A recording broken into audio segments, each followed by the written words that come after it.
Hi, everyone.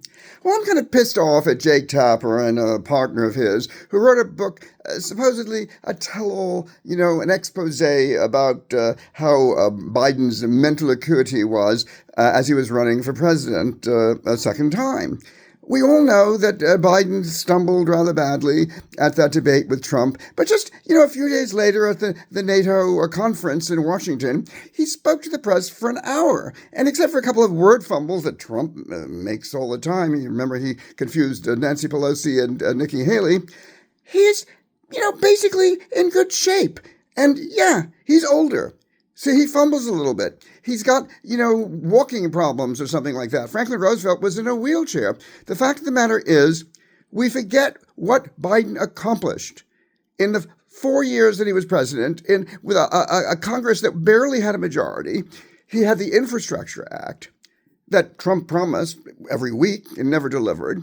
The CHIPS Act. Now Trump is saying, we're going to bring chips to America.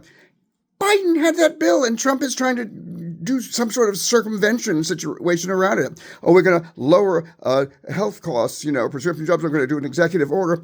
Biden actually did lower prescription drugs for seniors, and he was trying to get the whole thing organized by the government, that the government would be negotiating with the drug companies, etc.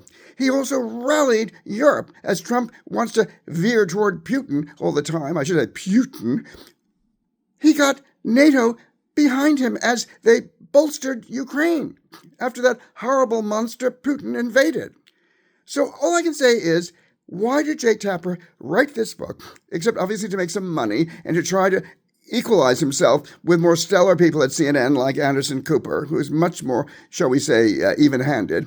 And I just think that, Jake Tapper, not quite Scott Jennings, but he really should be ashamed of himself for writing that book. It does no purpose at all except to just muddy a good man, Joe Biden, while we are in the midst of a monster controlling the White House. And once again, are your grocery prices any better? I don't think so.